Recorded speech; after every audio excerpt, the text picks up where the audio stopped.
Good morning सगळ्यांना।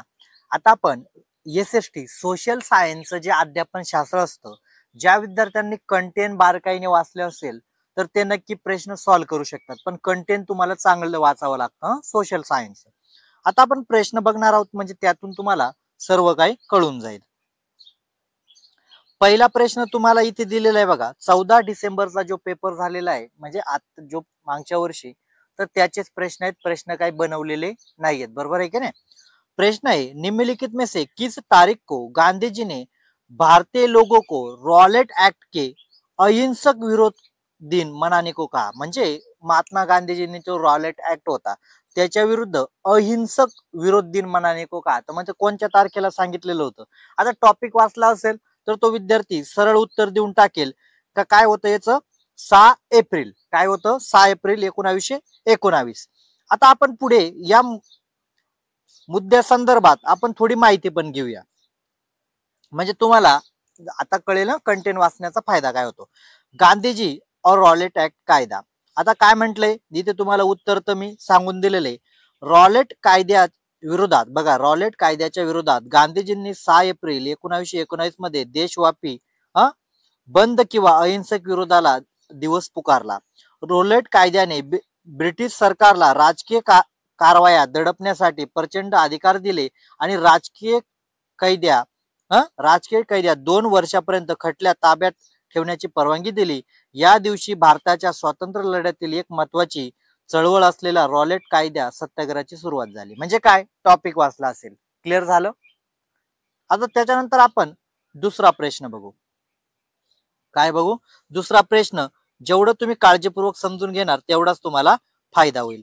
हा पण टॉपिकच्या आधारे प्रश्न आहे, थोडा कॉपी पेस्ट करण्यामध्ये प्रॉब्लेम झालेला आहे, पण मी तुम्हाला ते बरोबर लक्षात आणून दे। 18वी शताब्दी किंवा शतकामध्ये के अंतवर 19वी शताब्दी के प्रारंभी, म्हणजे 18व्या शतकाच्या शेवट आणि जे 19वे शतक होतं त्याच्या सुरुवातीला भारतीय उपनिवेश में विकसित सूती कपड़ों को उद्योग के संदर्भ में से निम्नलिखित में से कौन सा कथन सही है। म्हणजे 18व्या शतक जे होतं त्याच्या शेवटचा कालखंड आणि 19व्या शतकाच्या जो पहिला कालखंड होता याच्यामध्ये जे सुती कापड होतं त्या संबंधित तुम्हाला सत्य कथन विचारलंय। काय विचारलंय, कोणतं कथन विचारलंय, सत्य कथन। हे बारकाईने वाचायचं, कोणतं कथन विचारलंय, सत्य कथन। पहिलं ऑप्शन काय, पहिलं म्हणजे आता तुम्हाला का त्याच्यामध्ये ऑप्शन हे तुम्हाला सांगायची गरज नाही, कारण परीक्षा ज्यांनी दिली त्यांना माहित आहे। भारतीय कपडा उद्योग व युरोप काय होतं, आता मग त्या संबंधी ज्या बाबी आहेत त्या तुम्हाला लक्षात घ्याव्या लागतील। भारतीय कपड़ा उद्योग और यूरोपीय और अमेरिकी बाजारों में ब्रिटिश कपड़ा उद्योग में स्पर्धा करने पड़े। बघा, म्हणजे काय होतं, भारतीय जो कपडा होता तो युरोप आणि अमेरिका याच्या कापडामध्ये काय होती, स्पर्धा वाढली, बरोबर आहे की नाही। हे बरोबर होतं, हे कारण बरोबर आहे। दुसरं कारण काय म्हटलंय बघा, भारतीय कपड़ों के लिए अब ब्रिटिश बाजार उपलब्ध था। आता तुम्हाला एक सगळ्यात महत्वाचं असेल, तुम्ही जर ते शतक बघितलं असेल तर ब्रिटिशांनी भारतीय जे कपडे होते त्यांच्यासाठी एक बाजारपेठ उपलब्ध केली, असा कुठे उल्लेख तुम्हाला आढळतो का, तर अजिबात आढळत नाही। म्हणजे बी काय एवढं योग्य नाहीये, बरोबर आहे की नाही, आपल्याला सत्य कथन सांगितलेले। त्याच्यानंतर सी काय म्हटलंय, कपड़े की वस्तुओं को इंग्लैंड तक निर्यात करना लगातार कठीण होता गया। म्हणजे काय कठीण, म्हणजे तुम्ही ते टॅक्स वाढवलं असेल किंवा वेगवेगळे असतील, हे पण झालं कठीण झालं, हे पण सत्य कथन आहे। त्याच्यानंतर काय म्हटले, डी काय म्हटले, बंगाल के बुनकरों को सबसे आधुनिक नुकसान हुआ क्योंकि अंग्रेज और यूरोपीय कंपनी ने भारतीय जो कपड़ा था, म्हणजे जे सुती कापड होते, खरीदना बंद कर दिया। म्हणजे काय, हे पण सत्य कारण आहे, पण सगळ्यात महत्वाचं बी का ज्या ब्रिटिश सरकार होतं त्यांनी भारतीय लोकांसाठी जे कपडे होते, म्हणजे जे भारतातले कपडे होते सुती कपडे, त्यांच्यासाठी बाजारपेठ उपलब्ध केलेली नव्हती। म्हणजे काय झालं, बी तुमचं येणार नाही, म्हणजे तुमचं उत्तर काय असेल, ए सी डी। काय असेल, ए सी डी। आता तुम्हाला कुठे दिसतंय ए सी डी, हे बघा इथे दिसतंय का, इथे दिसतंय का, इथे दिसतंय का, म्हणजे ऑप्शन ए मध्ये काय दिसेल, ए सी डी। म्हणजे या प्रकारे तुम्हाला जायचं होतं, कळालं। आता त्याच्यानंतर आपण प्रश्न बघणार आहोत। हे बघा इथे तुम्हाला स्पष्टीकरण तुम्हाला दिलेलं आहे, म्हणजे याच्यातून तुम्हाला आता जे विद्यार्थी सर कंटेंट वाचलं किंवा कंटेंट वाचलंच पाहिजे का, मग त्या विद्यार्थ्यांना इथे बघा, 18वीं शताब्दी के अंत और 19वीं शताब्दी की शुरुआत में भारतीय सूती कपड़ों उद्योग में कई चुनौतियों का सामना करना पड़ा. आता कई चुनौतियों का सामना करना पड़ा बघा. ब्रिटिश कपड़ा उद्योग स्पर्धा करनी पड़ी. आपण बघितले युरोप और अमेरिका बाजारों में अपनी जगह बनाने रखने के लिए कठिन हुई. म्हणजे काय, आपलं स्थान निर्माण करायचं असेल ती पण जागा तुम्हाला कठीण हुई. इंग्लैंड में कपड़े की वस्तुओं को निर्यात लगातार कठिन होता गया. इनके अलावा बंगाल में जो बुनकर विशेष नुकसान हुआ. मग बंगाल मध्ये जे होतं, कारण कंपनीने ते साहित्य घ्यायचं नाही बा, कपडे घ्यायचे नाही, तर त्याच्यामुळे नुकसान हुआ. अंग्रेज और यूरोप कंपनी ने भारतीय कपड़ा खरीदना बंद कर दिया, जिससे उनकी आजीविका प्रभावित हुई. आजीविका म्हणजे आपण दैनंदिन जीवनामध्ये जे जीवन चालण्यासाठी जे रोजंदारी उत्पन्न आहे ती जीविका ती काय झाली, बंद झाली. आणि बी काय दिलंय की गलत क्यों किए कि ब्रिटिश नीतियों के कारण भारतीय कपड़ों में के लिए ब्रिटिश बाजार उपलब्ध नहीं था. म्हणजे ब्रिटिशांनी जे राजकारण केलं त्यांनी असं कुठल्याही भारतीयांना तुम्ही वस्तू विका, हे सुती कापड यासाठी व्यापार म्हणजे काय असेल, कुठेतरी व्यापार करण्याची संधी उपलब्ध करून दिली किंवा असं कुठे तुम्हाला उल्लेख नाहीये. म्हणून काय होतं, हे चुकीचं कारण, हे असत्य दिलेलं होतं. कळालं. त्याच्यानंतर तुम्हाला हा इतिहासावर आलेला प्रश्न, म्हणजे प्राचीन इतिहासावर. निम्नलिखित में से कौन सा राजा कांदम मयूर शर्मन, काय कुठला राजा म्हटलंय तुम्हाला, कांदम मयूर शर्मने स्थापन केलं. म्हणजे कुठलं राज्य कांदम मयूर शर्मने स्थापन केलं. जर तुम्ही टॉपिक वाचला असेल तर सरसगट सांगणार का सर यांनी कर्नाटक मध्ये स्थापन केलं होतं. काय सांगितलं, कर्नाटक हे राज्य स्थापन केलं. कर्नाटक राज्य स्थापन केलं. हा ब्राह्मण वंशाशील वंश होता, यातील हा राजा होता. कारण पल्लव जे घराणे होतं, या पल्लव घराण्याने काय दिला होता, मोठ्या प्रमाणात त्रास दिलेला होता आणि त्याच्यामुळे कर्नाटक. आता याचं विश्लेषण आपण बघूया. आता बघा इथे तुम्हाला विश्लेषण दिलेलं आहे मी, याच्यामुळे तुम्हाला टॉपिक चांगल्या प्रकारे समजेल. कंदम मयूर शर्मन 4थी शताब्दी ईस्वी बनवासी कंदम म्हणजे काय, आता हे तुम्हाला दिलंय. साम्राज्य के म्हणजे ब्राह्मण जे वंश होता त्यातून होते. साम्राज्य के संस्थापक थे. आधुनिक कर्नाटक में एक ब्राह्मण राजवंश था.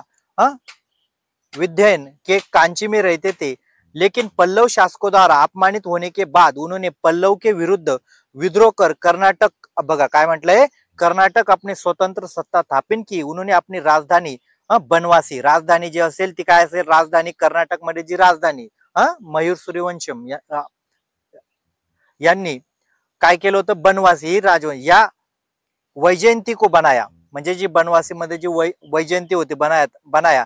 ये क्षेत्र में पहले मूल कन्नड साम्राज्य की नींव रखी. म्हणजे काय, कुठलं, कन्नड साम्राज्याची नींव रखी. आता हे तुम्हाला इथे कळालं असेल. म्हणजे अशाच प्रकारे तुम्हाला टॉपिक समजून घ्यायचे. आता हा प्रश्न एकदम सोपा होता, बरोबर आहे का नाही. याचं तुम्हाला सगळ्यांना माहिती उत्तर, याचं फक्त मी ऍड करून घेतलेला हा आलेला होता.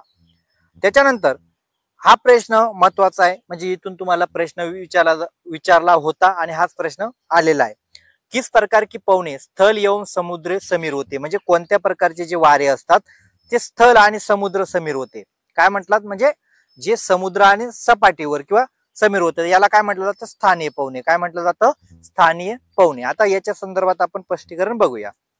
स्थानीय वारे. आता स्थानीय वारे म्हणजे काय, जमीन आणि समुद्रावरील वारे स्थानिक वाऱ्यांची उदाहरणे आहेत. म्हणजे काय, जमीन आणि समुद्रावरील वारे. आपण माझा 7वीला होतो बघा, महाराष्ट्राचा जे बोर्ड आहे त्याचा अभ्यासक्रम त्याच्यामध्ये दिलेलं होतं. जमीन आणि समुद्रावरील वारे स्थानिक वाऱ्यांची उदाहरणं आहेत, कारण जिथे विशिष्ट क्षेत्रातील जमीन आणि पाण्याच्या भिन्न तापमानामुळे उद्भवतात. बघा आता भिन्न तापमानामुळे उद्भवतात. दिवसा जमीन समुद्रापेक्षा वेगाने तापते. बघा जमीन काय करते, समुद्रापेक्षा दिवसा वेगाने तापते. त्यामुळे जमिनीवर कमी दाबाचे क्षेत्र तयार होते. समुद्रातून येणारी थंड हवा वाढत्या उबदार हवेची जागा घेण्यासाठी आत येते. त्यामुळे समुद्री वारा निर्माण होतो. रात्री जमीन समुद्रापेक्षा वेगाने थंड होते. काय होते, जमीन समुद्रापेक्षा रात्री काय होते, लवकर थंड होते आणि उलट प्रक्रिया उलट होते. त्यामुळे जमिनी वारा निर्माण होतो. आता आपण याला काय म्हटलं जातं, खारे वारे आणि मतलाई वारे. बघा इथे मी तुम्हाला दिलेले, इथे बघू शकता तुम्ही, खारे वारे आणि मतलाई वारे. बरोबर आहे का नाही, आपण शिकलोय खारे वारे आणि मतलाई वारे.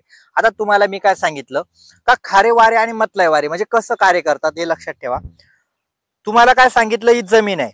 जमीन काय होते, तुम्हाला हवेची दिशा माहित असेल का, ज्या ठिकाणी तापमान जास्त असतं, बरोबर आहे का नाही, त्या ठिकाणी काय होतं, हवेचा दाब कमी होऊन जातो. म्हणजे दिवसा काय होते, जमीन तापते.